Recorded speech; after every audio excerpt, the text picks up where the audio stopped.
கதைகள் தான் உலகத்தை ஆளுதுன்னு பலர் சொல்வாங்க. அது ஒரு வகையில் உண்மைனாலும் கதைகளை ஆளுறது உளவியல், சைக்காலஜி தான். நீங்க ஒரு கதை புத்தகத்தை படித்தாலும் சரி, திரையரங்கில் படம் பார்த்தாலும் சரி, அந்த கதையோ படமோ உங்களுக்கு பிடிச்சிருந்தா அதுக்கு உளவியல் காரணமாக இருக்கும். பிடிக்கலைனாலும் அதுக்கும் உளவியல் காரணம்தான். நம்ம மனசில் இருக்கிற ஆசைகள், நாம் செய்ய விரும்புகிற விஷயங்கள், இவையெல்லாம் அந்த கதையிலோ படத்திலோ இருந்தால் அது நமக்கு பிடிச்ச புத்தகமோ படமோ ஆகிடும். இப்படித்தான் உளவியல் நிறைய விஷயங்களில் முக்கிய பங்கு வகிக்குது.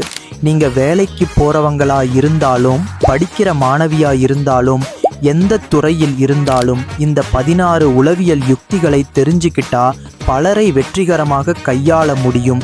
பல சூழ்நிலைகளில் இருந்து தப்பிக்க முடியும். வாங்க இந்த சக்தி வாய்ந்த 16 உளவியல் யுக்திகளை பார்ப்போம். ஹலோ மக்களே, welcome to money stock channel.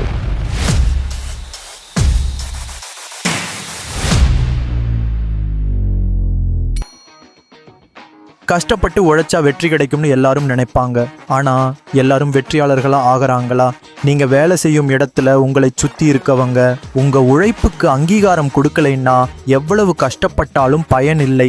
உங்கள் உழைப்புக்கு மதிப்பு கிடைக்கணும்னா எங்கே உழைக்கிறோம், எதுக்காக உழைக்கிறோம்னு யோசிக்கணும். எடுத்துக்காட்டா, ஒரு பார்சல் டெலிவரி வேலையில் எவ்வளவு கஷ்டப்பட்டாலும் உங்கள் சம்பளம் அதிகமாக போகாது. ஆனால் ஒரு ஐடி கம்பெனியில் உழைச்சா உங்கள் உழைப்புக்கு மதிப்பு கிடைக்க வாய்ப்பு இருக்கு. உங்க உழைப்பு வளர்ச்சிக்கு உதவுற இடத்துல இருக்கணும். அப்படி இல்லைன்னா புது வாய்ப்புகளை தேடி கத்துக்கிட்டு முன்னேறணும். உங்க உழைப்பு வீணாகாம பார்த்துக்கோங்க. நீங்க ஒரு பைக் வாங்க போறீங்கன்னு வச்சுக்கோங்க. ஷோரூம்ல உங்க ஆர்வத்தை அதிகமாக காட்டினா சேல்ஸ்மேன் உங்களை பயன்படுத்திக்குவாரு. விலையை உயர்த்தி சொல்லலாம், பேரம் பேச முடியாம போகலாம். ஆனா உங்க ஆர்வத்தை மறைச்சு பார்க்கிறேன், யோசிக்கிறேன்னு சொன்னா சேல்ஸ்மேன் உங்களுக்கு டிஸ்கவுண்ட், டெஸ்ட் டிரைவ், இஎம்ஐ வசதின்னு எல்லாம் ஆஃபர் பண்ணுவார். இதே மாதிரி எந்த பொருள் வாங்கினாலும் விற்கிறப்பவும் உங்கள் நோக்கத்தை வெளிப்படையாக காட்டாதீங்க. உறவுகளிலும் இது பொருந்தும். உங்க அன்பை அளவோட காட்டினா மற்றவங்களுக்கு உங்களை மதிப்பு அதிகமாகும். இந்த யுக்தி 80% வேலை செய்யும். வேலை செய்யும் இடத்திலோ தொழிலோ யாராவது உங்களை விமர்சிச்சா, குற்றம் சொன்னா அமைதியா இருங்க. வார்த்தைகளால வாதாடி உங்களை நிரூபிக்க முடியாது. அதுக்கு பதிலா உங்க செயல்களால உங்களை நிரூபிங்க. இப்படி செய்யும் போது நீங்க சக்தி வாய்ந்தவர் மட்டுமல்ல, உங்களை சுத்தி இருக்கவங்களுக்கும் உங்க மதிப்பு புரியும். அடுத்த தடவை யாராவது உங்களை குறை சொல்ல யோசிப்பாங்க. யார்கிட்ட பேசினாலும் உங்க வார்த்தைகளுக்கு நீங்க பொறுப்பு. அதனால கவனமா பேசுங்க. வளவளன்னு பேசினா உங்க முக்கியமான கருத்துக்கள் கூட புறக்கணிக்கப்படும். ஆனா குறைவா பேசி நிறைய கேட்கிறவங்களா இருந்தா உங்க வார்த்தைகளுக்கு மதிப்பு அதிகமாகும். மக்கள் உங்களை உற்று கவனிப்பாங்க. குறைவா பேச பழகுங்க.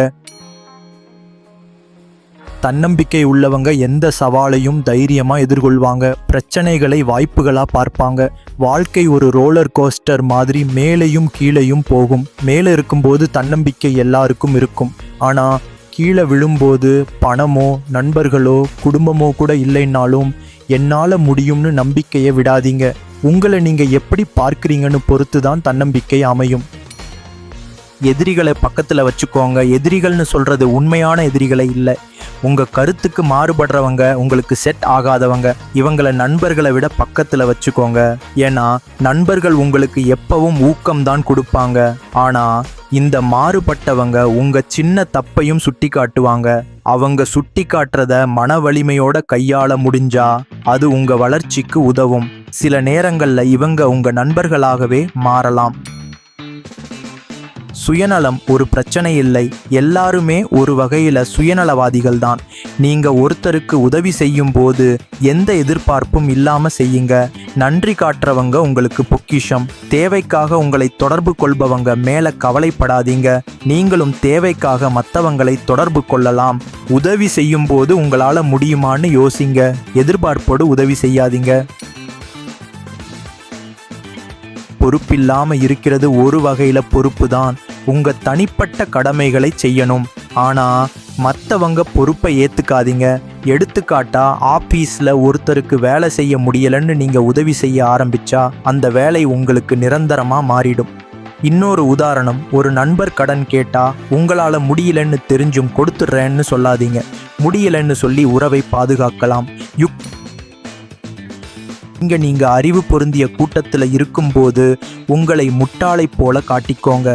எடுத்துக்காட்டா, நான் இசையமைப்பாளனா இருக்கேன். ஸ்டூடியோவுக்கு வரவங்க தவறான தகவலை பேசினாலும் நான் அமைதியா கேட்பேன். அவங்க திறமையை அந்த 5 நிமிஷத்துல கண்டுபிடிச்சிருவேன். அவங்களுக்கு தெரிஞ்ச விஷயம் இருந்தாலும் நான் எனக்கு ஒன்றும் தெரியாதுன்னு நடிப்பேன். இப்படி செய்யும்போது அவங்க உங்களுக்கு புது தகவல்களை சொல்லுவாங்க. முட்டாளை போல நடிப்பது பிரச்சனை இல்லை, முட்டாளை போல செயல்படுறது பிரச்சனை. நீங்க எந்த துறையில் இருந்தாலும் உங்களுக்கு உதவுறவங்க, உயர் பதவியில் இருக்கவங்களை எப்போதும் மதிக்கணும். அவங்களுக்கு உறுதுணையா இருங்க. இது காக்கா பிடிக்கிறது இல்லை. உங்களுக்கு உதவி செய்தவங்களை மறக்காதீங்க. அவங்க உதவியை மறந்துட்டு யார் உதவி செய்தாங்கன்னு மறப்பது அவமானம். உயர் பதவியில் இருக்கவங்களை மதிக்காம அவங்க பேச்சை கேட்காம இருந்தா வாய்ப்புகளை இழக்கலாம். உங்களுக்கு உதவி செய்தவங்களுக்கு நீங்களும் துணையா இருங்க. ஒரு விஷயத்துல கவனம் செலுத்துங்க. வேகமா வெற்றி அடையணும்னு பல விஷயங்களை முயற்சிக்கிறோம். ஆனா எல்லாத்துலேயும் சராசரியா இருக்கிறோம். ஒரே ஒரு விஷயத்தை தேர்ந்தெடுத்து அதுல முழு கவனத்தை செலுத்துங்க. ஒரு பாதையில மட்டும் பயணிங்க. இப்படி செய்யும் போது உளவியல் ரீதியா சக்தி வாய்ந்தவரா இருப்பீங்க. பல விஷயங்களை முயற்சிச்சு தோல்வி அடைகிறத விட ஒரு விஷயத்துல வெற்றி பெறுங்க. எளிமையா வெற்றியை காட்டுங்க. நீங்க ஒரு விஷயத்துக்கு கஷ்டப்பட்டு வெற்றி பெறும்போது யாராவது எப்படி செஞ்சீங்கன்னு கேட்டா சும்மா முயற்சி பண்ணேன் கிடைச்சிருச்சுன்னு சொல்லுங்க. இப்படி சொல்லும்போது மற்றவங்க மனசுல நீங்க திறமையானவர்னு மரியாதை வரும். உங்க கஷ்டத்தை உலகத்துக்கு சொல்ல வேண்டிய அவசியம் இல்லை. பெரியவர்களோடு இணையுங்க. போராளி தன்னை விட வலிமையானவனோடு சண்டை போடுவான், ஆனா புத்திசாலி அவனோடு சேர்ந்துக்குவான்.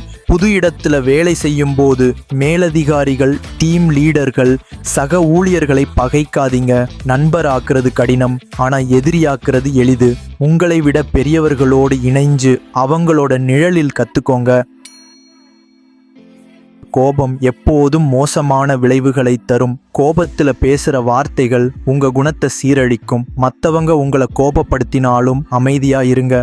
கோபத்துல தவறான முடிவுகள் எடுப்போம். உங்க மனதை கட்டுப்படுத்த தெரிஞ்சவன் உலகத்தையே ஆள முடியும்.